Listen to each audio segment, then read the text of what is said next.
Donc, je reprends ce qu'on avait indiqué sur le route et Naama. En lecha et Ken. En lecha leakshot. Ki lama yazeh abba Amon ou Moav dafka. On a expliqué pourquoi est-ce que justement c'est route, la descente de Moab et descente de Amon. Je vous rappelle les deux enfants, les deux petits-enfants de Lot quand il est allé avec malheureusement ses deux filles. Pourquoi? יש לך לדעת כי דבר זה מפני כי לוט שממנו יצא עמון ומואב היה אצלו טיפה של קדושה. En fait, il n'y a jamais rien de gratuit dans l'histoire. On a déjà évoqué cette problématique, surtout quand on avait traité de Lot et de ses filles. Vous vous rappelez, on avait fait l'étude sur cette relation à la sortie de Sodome. Si le nom apparaît, c'est qu'il a un sens dans l'histoire. Sinon, il aurait disparu de l'histoire. Donc, s'il a quelque chose, il y a quelque chose qui a justifié, même ponctuellement, sa présence. Une dimension de sainteté qui apparaît à travers lui, qu'il nous faille, encore une fois, eh bien, ramener.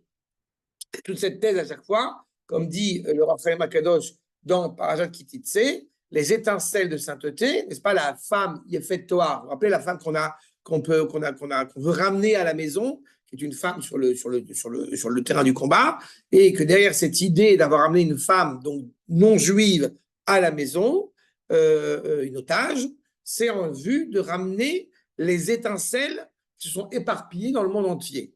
J'ai coupé le cours, là, parce que là, je suis dépassé. Là. Il y a Non, mais tu vas pas refaire tout le propos. Non, mais c'est pas ça. C'est pas un coup. Dans la page de Kititse, on parle de l'Aïcha et fait Toar. J'avais évoqué, tu m'avais déjà interrogé là-dessus. C'est pour ça qu'à l'époque, on avait parlé. C'est pour ça que j'ai repris ça rapidement. J'avais dit simplement qu'il y a ce qu'on appelle la guerre de Réchout. Quand on n'est pas obligé de faire une guerre, quelle qu'elle soit, mais qu'on en a besoin, c'est pas la guerre des frontières d'Eretz Israël, c'est Milchemet Réchout. Et quand on est parti à cette guerre, d'abord, pas tout le monde part. Et parfois, il y a Talmidei Chachamim qui partent. Mais simplement, il y a un instinct, il y a une tentation qui est vraiment très forte. Pourquoi? Parce que Birgit et Christiane, eh ben, elles ont tout fait pour nous séduire et créer eh bien, une situation où elles ne vont pas se faire tuer parce qu'elles vont essayer de draguer. D'accord? Ça va, vous l'avez en tête? Vous avez... Voilà. Et donc, cette réalité-là fait que la Torah, elle autorise dans ce cas précis la possibilité de ramener cette femme à la maison et de se marier avec elle au bout d'un mois. Il y a des implications problématiques après derrière. Mais il faut avoir pousser les cheveux, les ongles, dans les dire au maximum et de voir si réellement on la veut ou non. Et si on la veut pas, alors on la libère. Seulement, il faut bien comprendre le contexte. Non, mais c'est super.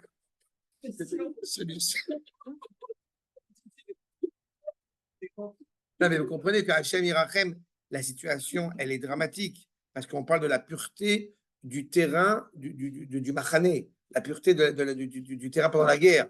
Et si on arrive à ça, encore une fois, l'exemple, on le connaît tous, l'exemple des détendus, on connaît cette problématique-là. C'est exactement dans cette même volonté qu'elles ont fait ce qu'elles ont fait. Et l'implication s'est avérée dramatique. Mais là, quand on va, encore une fois, sur ce terrain du combat, elles ont fait en sorte, comment on veut garder la pureté du combat, donc, encore que le Rav Kook va dire justement, comme ça devient légitime, ça allège l'instinct, et donc on n'en a pas envie. Parce que c'est ce qui se crée. D'accord?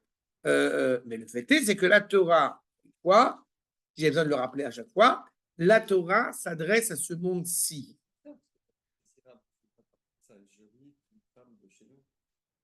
Oui, mais tu es sur le terrain de combat pendant des semaines et des semaines, ce n'est pas des années.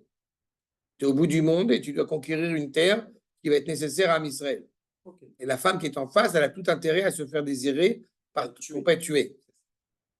D'accord? En tous les cas, ce qui se cache derrière cela, ce que nous enseignent les Mekoubalim, dont le Rachem Akadosh, ce sont les étincelles de sainteté qui sont éparpillées, qui font ramener à la maison. Mais pour pouvoir réellement les ramener à la maison, il faut, entre guillemets, les cachériser. Il faut les rendre purs. Pas donc, ça sous-entend qu'il y a des étincelles de sainteté chez cette femme. En tout cas, c'est pas seulement la femme en tant que femme, c'est la culture véhiculée par tel ou tel pays. D'accord? Il y a une étincelle qui s'est éparpillée après la faute du premier homme et qu'il nous faut ramener à la maison. Ce n'est pas forcément au sens de conversion en acte, c'est aussi de convertir une idée pour la retrouver en Eretz Israël. Vous voyez bien ce qui s'est passé avec Yitro. Yitro, on a vu la paracha, il donne des conseils à Moshe Rabbeinu dans la parashat Shoftim, dans Sefer Devarim, on en parle au nom d'Akadosh Baruch Hu. Yitro n'apparaît plus. On a ramené une idée à la maison et on la retrouve encore une fois comme étant la cohérence du projet divin, sans évoquer Yitro. C'est en cela où elle a disparu. Et c'est ce qui se passe aussi avec Ruth et moi, Ruth et Amon. C'est-à-dire qu'elles font partie de Am Israël en s'étant, si vous vous rappelez, les divers Amim. Elles ont renoncé à leur identité pour épouser l'identité d'Israël. C'est ça toute la nuance. D'accord donc c'est ça qui nous est appliqué ici. Lot, il se trouve, il avait une dimension de sainteté, une goutte de sainteté, on va dire. Pourquoi? Parce que c'est le neveu d'Abraham. D'ailleurs, il ressemblait, nous dit le Midrash, à Abraham. Donc, Bijouil Shaya Lot ben Achiv shel Avraham, Rak she'etzel Lot haya atipa azot meorevet vezoama ubesig ad she'aita atipa bekdusha azot betela. Il a beau être le neveu d'Abraham, il a pris cette dimension de sainteté pour la rendre totalement tordue. La preuve, c'est qu'il a choisi délibérément de partir à Sdom. Il aurait pu partir ailleurs. Pas? C'est très bien le conflit entre les deux troupeaux. C'est en réalité un conflit culturel. Ça va, on peut voler, personne ne nous voit. C'est ce qui se passe avec le troupeau de Lot. Bon, c'est pas la peine de mettre la ceinture dans la voiture, il n'y a pas de police dans il y a pas de police dans ce quartier. Vous voyez cette problématique-là. Donc Abraham ne peut pas accepter cette dimension de sainteté quand elle est entre les mains de Lot, comme elle est défendue par Lot. Parce que, encore une fois, lui est problématique. Il est maudit par essence. Qui aya imatipazo obsolète, shaya metzorav letipazot, ad achar kar, c'est justement après qu'il va se purifier, que cette étincelle-là, elle va s'élever, elle va se purifier totalement pour être rattachée réellement à Kadosh Baruch Hu, à Brecha, la source, la bonne chose qui va sortir au profit divin, c'est ce qui va sortir de l'autre, mais bien plus tard. D'accord? Il barar Israël, achar shenitara. Il faut bien se rappeler aussi que le père de Lot, c'est Haran. Haran, il était agnostique. C'est celui qui a hésité à rentrer dans le four ou non. Si ce que dit Abraham, ça marche, je suis. Si ça ne marche pas, je ne suis pas. Et tout à l'heure, sous un autre point, quand on évoquait la difficulté d'être juif, c'est ça. La mutation d'identité, où tu veux rester en arrière, où tu veux essayer de déserter, malheureusement, c'est un drame, ou alors tu continues. Maintenant, le Ham Israël est assuré pour l'éternité. Mais au moment où Abraham arrive, c'est les pionniers. Il faut que le tronc se mette en place. C'est très dangereux. Donc celui qui est hésitant, ça ne marche pas. Lot, il a suivi Abraham parce qu'il a vu qu'il y avait intérêt à suivre Abraham. Mais il n'est pas non plus comme Pascal. On n'y va pas en se disant que ça peut marcher. Nous, c'est ce que je dis. C'est ce que dit Haran. Non, Haran, il dit j'y vais. Si ça marche. Voilà, ça marche pas. Pascal, c'est pire. Il dit j'y vais en me disant ça peut marcher. Ah non, non. Nous, on sait. On sait que ça marche. Ça, c'est terrible. On sait que ça marche. Oui, le pari de Pascal. Oui, c'est d'accord. On sait que ça marche, mais on sait aussi des applications et du prix qu'on a à payer pour ça. On peut payer pour ça. Non? Donc, Mipneki Avram ayatahor venaki, puisque Avram, il est totalement pur et propre, il est clair, il est net. Il faut se rendre compte, les gens aujourd'hui disent c'est très difficile, mais on ne se rend pas compte à l'époque d'Abraham, avant de s'entretenir avec Akadosh Baruch Hu. Abraham est, comme on est coutume de le rappeler, d'un côté du monde contre le monde entier et de l'autre côté. Tu te rends compte, les nations qui nous haïssent, c'est bien, les fils d'Abraham. Et en plus, ce n'est pas vrai. Parce que ça aussi, il y a beaucoup de gens qui sont conscients de la véracité, de la justesse de notre propos. Non, moi, mais à l'époque d'Abraham, non. À l'époque d'Abraham, tout le monde véhicule une idéologie qui est totalement contraire à celle d'Abraham. Il faut quand même tenir le coup, il faut quand même tenir face, à être prêt à dire « je sais que j'ai raison ». Le monde entier va de l'autre côté. Toi, tu continues. C'est ça qui est impressionnant. Achab, les kabel otatipa, כי אם לוט, כי לפי אותו זוהמה שהיה אצל אותה טיפה, היה בטלה אותה טיפה. Encore une fois, cette petite étincelle de sainteté qu'on pouvait trouver chez Lot, c'est pas qu'elle s'annule, mais elle n'arrive pas à survivre au vu de toute l'impureté qu'il y a autour, de toute la l'ignominie qu'il y a autour. Vous êtes conscient, je l'ai déjà évoqué, vous êtes conscient que Lot, c'est le juge de Sodome. Oui. C'est le palais de justice. C'est la conseillère justice. Donc, quand on a ça, on comprend qu'il y a un problème quand même. Vedomé les à Kesef, chez Zach Venaki, l'argent.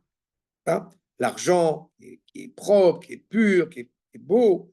L'argent, pas l'argent, vous avez compris? Le métal. Pourquoi on utilise le verbe Bechakot? J'ai dit, c'est par rapport à Chavakouk.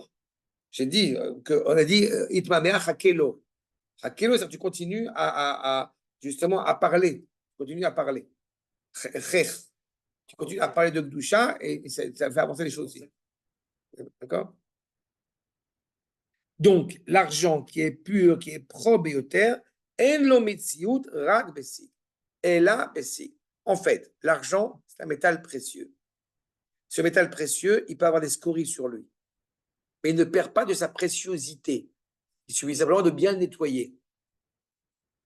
Vechen, lo haya nimtsa ota tipa, rak etzel lot. Il y avait cette scorie sur l'argent qui devait être nettoyée. Ulvasor, nizdaker ota tipa, venit chaber el Israël. En nettoyant bien cela, il peut se rattacher à Israël. Aliédé, Roud, Naama, Zéou, Avracha. Ce qu'on appelle, comment on dit, la bouture. Ça, c'est Avracha. On a permis d'accroître encore plus la vitalité d'Israël grâce à cet apport. Ulvaso, ota tipa mizdaker yoter, ad shemize et nolad Mashiach. Grâce à cela va naître le Mashiach. Le Mashiach comprend qu'il ne vient pas de l'intérieur, il vient de l'extérieur.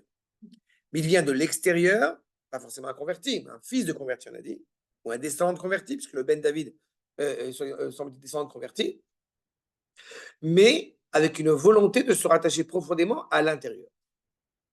D'accord? Moshe Rabbeinu, qui n'était pas le Mashiach, mais pourtant il y avait cette notion de délivreur du peuple juif, a grandi à l'extérieur. Et grâce à cela, il redonne encore plus de vitalité à Israël. Yosef, c'est pareil. Yosef, il a grandi 22 ans, je ne savais pas avec vraiment. Les Zohar Avracha, Kacher Tavid, mais Yosef, malgré tout, il a grandi dans la famille. C'est-à-dire, c'est pas la même chose. Mais tu as raison, il a gardé cette valeur d'être le descendant de Yaakov direct, de continuer cette parole. Moshe Rabbeinu, même son nom, c'est l'Égyptien qui lui a donné. Donc, il a vraiment grandi à l'extérieur. Safna Paneach, personne n'utilise le Safna Paneach de nos jours. Alors que Moshe, tout le monde l'utilise. Et pourtant, Moshe, c'est Batia qui lui a donné. Le nom de Moshe, c'est Touvia. Vezeu, Avracha, Kachetavin, qui Iem Charlirtov, Zebeferou. Évidemment, le fait que ce soit une bénédiction, on ne peut pas l'écrire, le fait que ce soit nécessaire, que ça permet d'accroître, que ça permet de révéler la messianité au sein d'Israël, eh bien, ne peut pas être écrit explicitement. Pourquoi? Je me permets de vous rappeler les enseignements de Rabbi Shlomo Levi Al-Kabetz, dans son commentaire sur la Megillat Ruth, s'appelle Shoresh Ishai. Et il rappelle qu'en réalité, si on avait Boaz qui a renouvelé cette halakha, qui était connue déjà à l'époque de Moshe Rabbeinu, à savoir, on a le droit d'épouser une fille de Moab, mais pas un fils de Moab. Si le Ham Israël savait cette halakha, ça fait belle lurette qu'il aurait épousé toutes les Suédoises. Enfin, Rabbi Shlomo Levi Kabetz, il n'écrit pas ça comme ça, c'est moi qui explique son propos, mais c'est exactement la problématique. On ne peut pas l'écrire noir sur blanc. Quand on pense à épouser, quand on pense à ramener toutes les étincelles de sainteté qui sont éparpillées parmi le monde, les gens vont se porter volontaires. Mais non, il a dit que c'était les Israéliennes qui étaient les plus belles. Merci d'avoir remarqué. Ça, c'est vrai. Mais il y a une nature comme ça. Ouais. comme dit l'expression, si la montagne ne vient pas à toi, tu vas. Okay. Non, c'est Mohammed, la montagne. Si la montagne ne vient pas. Mais tu as raison, je suis bien placé pour ça, j'ai épousé une Israélienne, donc je suis bien placé pour parler. Mais c'est une réalité qui, malheureusement, j'ai rencontré des gens qui épousent des Philippines. Vous voyez, c'est comme ça. Et là, il n'y a rien de. Pas de couscous, rien. Philippines. Bref. Je ne sais pas. Arrête, c'est le. Oh, ils avec le chien. C'est le chien qui met du piment dans le chien. Ou dans le chat, je ne sais plus. Bref, on a bien compris que l'idée, bien évidemment, c'est toujours, encore une fois, dans une situation préétablie, dans cette volonté de retrouver Israël. Retenez quand même toujours ce point, que David Améler, la première chose qu'il fait en tant que roi, massacrer le roi et la reine de Moab. D'accord? Une fois que Ruth et Noctama sont sortis, c'est fini. On va totalement nuire, puisque les filles de Moab, comme on le sait, étaient très problématiques dans le désert, n'est-ce pas? Bien. Perek Chelek, le traité de Sanhedrin. Amar Rabbi Tanchum, Darash Bo Kapara, Bet Sipuri, Maï Dirti Vatomer, Shesh Aseori. Ruth, elle va, avec Boaz, prendre 6 épis de blé. Le Chacham s'interroge, puisqu'on sait que tout dans la Megillat Ruth parle de la Géoula de Israël, c'est un sujet vaste à part entière, mais on voit ces 6 épis de blé. Pourquoi 6? Pourquoi pas 5? Pourquoi pas 4? Betomar, Shesh Seorim, Aele, Nathan Li. Boaz, il va donner ces 6 épis à Ruth. Maï, Shesh Seorim, Alima. Shesh Seorim, Mamash. C'est vraiment 6 épis. Darko Shel Boaz, Liten Matana, Shesh Seorim. C'est le cadeau que fait Boaz à Ruth, quelque part à Noami aussi. Et là, Shesh Saïn. Veki Darkan Shel Isha, Litol Shesh Saïn. Si c'est une mesure, okay, peut donner suffisamment de blé pour pouvoir préparer le pain. Et là, Ramaz la Shatidin Shesh Tzadikim, la Tset Memena. Il y a une allusion en faisant cela que Boaz il donne ces 6 épées pour faire allusion, ces 6 épis pour faire allusion aux 6 tzadikim qui vont en sortir. Chez Midbarchim, Beshesh Brachot, qui vont être loués avec 6 bénédictions, à savoir Elouen, David, Mashiach, Daniel, Hanania, Mishaël et Azaria. Quand il y a 6 tzadikim qui vont sortir d'elle, tac, voilà. David, Dirti, Veyan, Echad min hane'arim, Vayomer Ine, Raiti ben Ishai, Bet alachmi, Yodea, Nagan, Gibor Chayil, Veish milchama, Venavon, Davar, Venavon Davar, Veish Toar, Ve'Hashem Imo. Pardon? Beta. Boaz lui-même était avec le roi HaKodesh. Beta. Il y a plein de choses qui sont consacrées. J'ai eu le temps de faire des cours sur la Megillat Ruth aussi. Voilà. Mais c'est très profond, la Megillat Ruth. On a fait quelques cours. On a fait toute la Megillat Ruth. C'est en audio. À l'approche de Shavuot, bref, mais regardez ce qui est intéressant. Ajoute la Gemara, en parlant de David, je reprends, il est inscrit concernant David, que donc c'est un des jeunes, Vayomer Ine, Raïti, voici j'ai vu, Ben Ishai, Bet Alachmi, donc la famille de Bethléem, Yodea Nagan, Begibor Chayil, Veish Milchama, Navon, Ish Toar, Ve'Hashem Imo. Fini. Encore une fois, on a 6 adjectifs, 6 compliments, 6 vertus, 6 qualités qui sont associées à David Améler. Amar Rav Yoda, Amar Rav Kol HaPasuk Hazeh, Lo Amro Doeg, Ela Belashon Hara.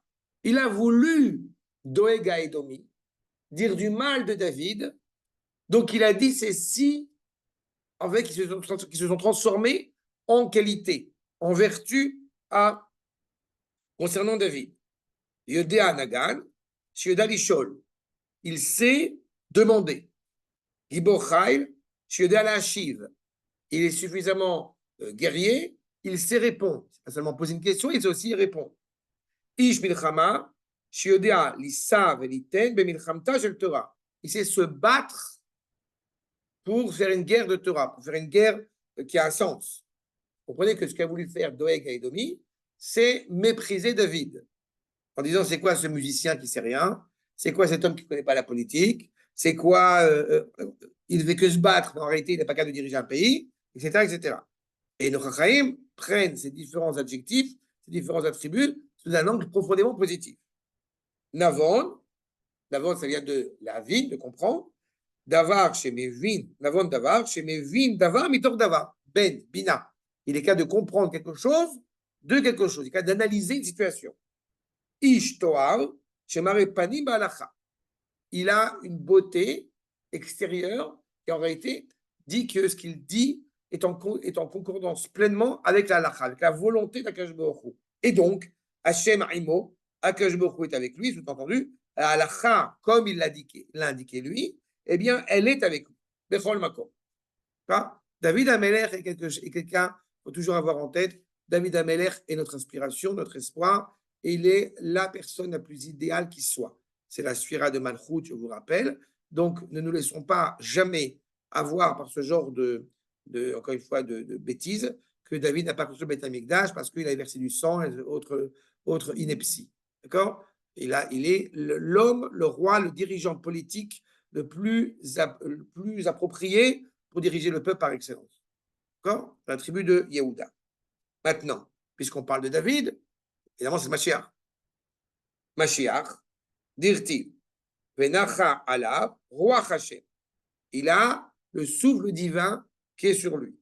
Roi Chochma Vebina, le souffle de sagesse, l'essence des choses, la capacité de discernement. Dirtiv, Ve'arecho, Ve'irat Hashem. Il sent la crainte révérentielle envers Akadosh Baruch Hu. Lo le marena, Ishpot, il ne va pas juger de manière sommaire. Velo le mishma oznav, et parce qu'il a entendu, Yocheach. Amar Rabbi Alexandri, melamed she'it'inu mitzvat v'isurim ke richaim. Qu'il a clairement su faire les mitzvot comme il fallait pour bien distinguer ce qui était permis, ce qui était interdit. Abba Amar de Moreach Vadaïn, dirtiv lo le marena vishpot, et Shafat Betzedek. Il n'a pas jugé de prime abord, juger sans chercher, mais au contraire, il a jugé avec justice. Dalim be'ocheach be'mishor le anvei haaretz. Il a jugé avec bienveillance, avec haute droiture, avec honnêteté, ceux qui étaient pauvres comme ceux qui étaient riches. Parce qu'évidemment, le danger, quand on voit quelqu'un qui est pauvre, de dire c'est clair qu'il a raison parce qu'il est pauvre, il n'a pas beaucoup d'argent. Mais il est peut-être coupable aussi, pas parce qu'il y a un pauvre et un riche qui font un appareil judiciaire, c'est le danger, encore une fois, d'orienter son jugement. C'est clair? Donc, on a clairement, dans l'évocation de ces 6 versets, là encore une fois, l'implication aussi du Mashiach qui est indiqué. Maintenant, il y a une question évidemment qui nous impose, qui nous importe. Où est-ce qu'on place Bar Korva là-dedans?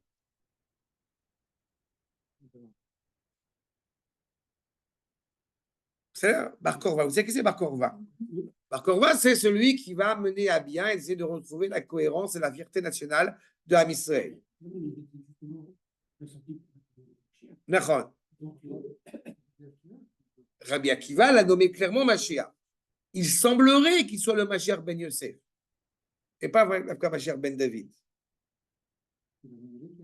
D'accord.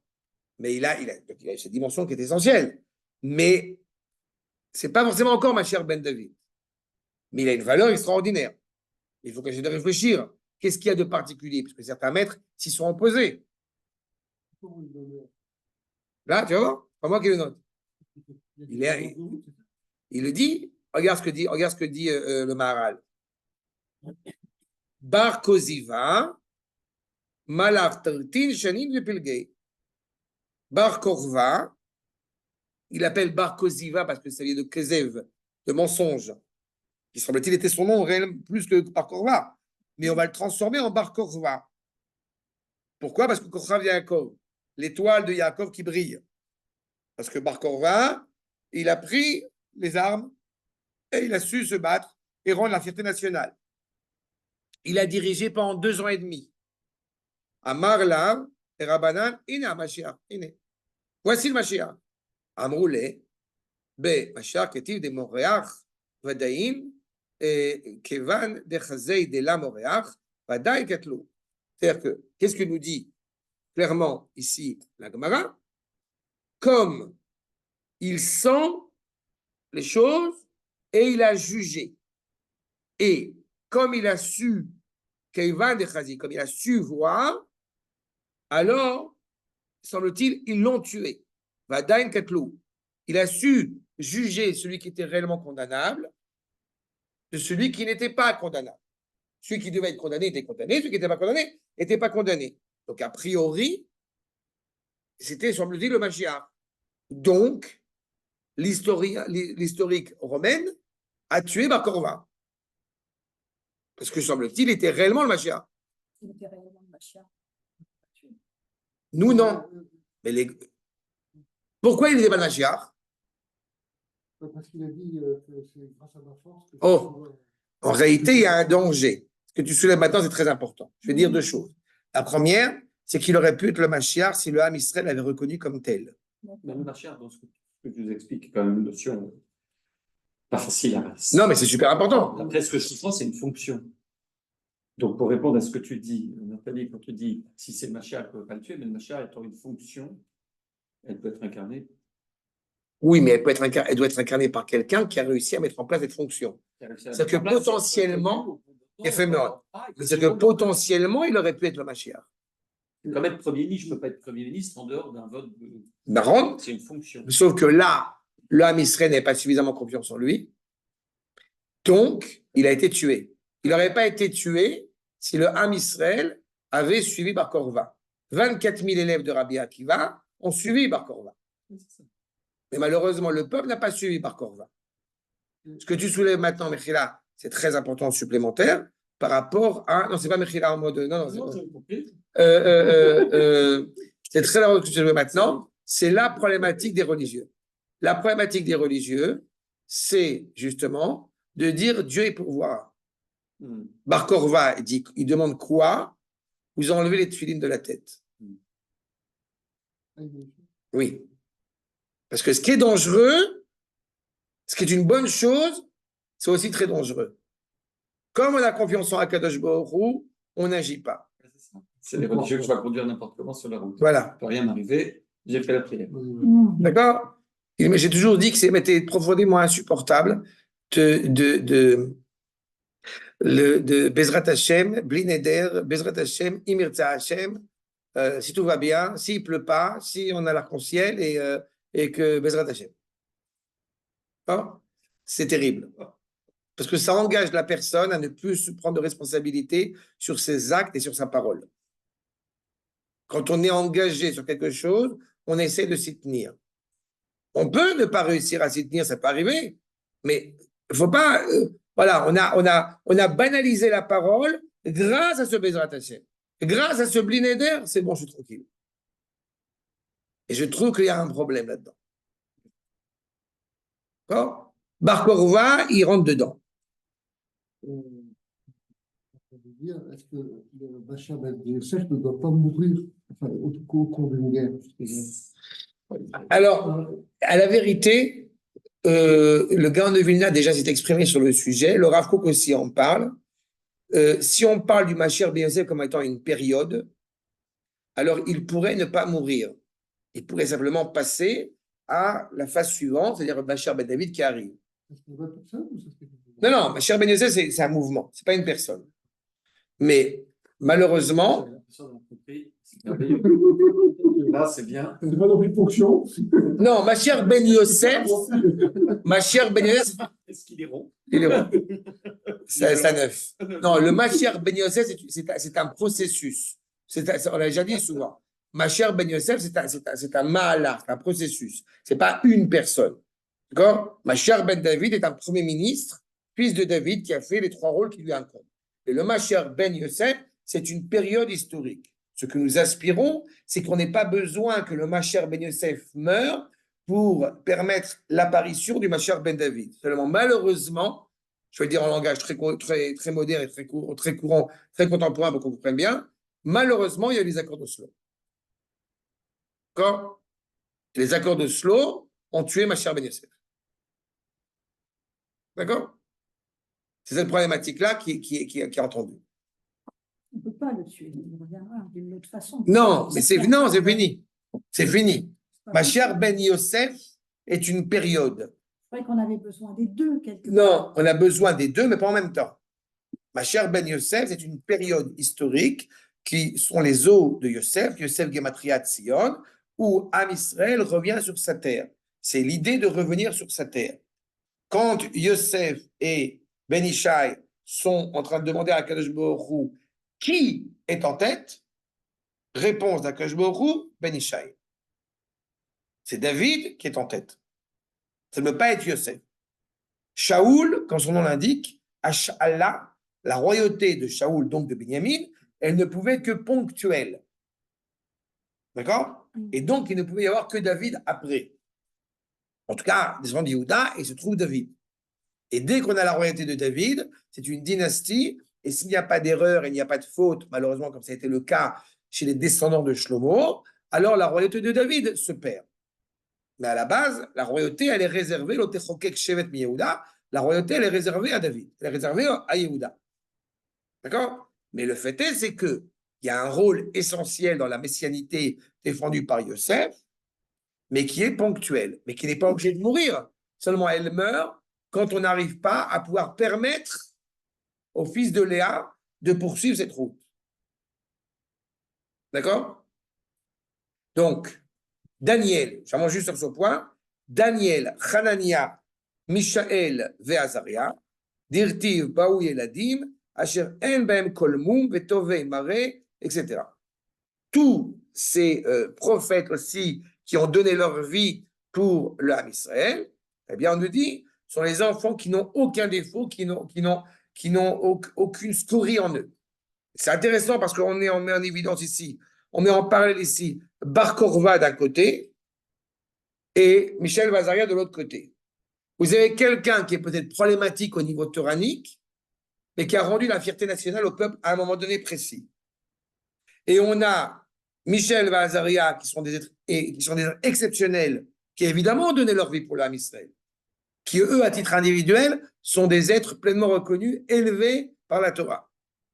Et pourtant, le peuple n'a pas puisé de cette fierté nationale, ne retient pas leur fierté nationale, alors qu'ils l'avaient. On a deux pôles ici. Celui qu'on attend, qu'on aspire, c'est encore une fois cette union. Pourquoi le peuple hésite sur la fierté nationale?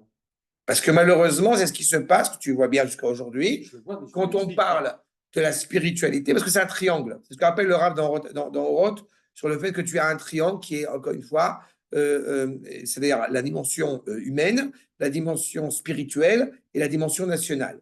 Kodesh, Enoshut et Eret Israël, Léoumiout. Et quand, pendant 2000 ans, en tout cas, à cause de cette implosion qui a failli se mettre en place, alors on a dû partir en Chutz Laaretz. On a mis de côté toute la dimension nationale. Et donc, on a réservé pendant 2000 ans la Torah uniquement sous l'angle de la religion. La Torah et l'humanisme. On revient en Eretz Israël, la Torah est en train de retrouver sa cohésion. Donc, c'est trois pôles essentiels.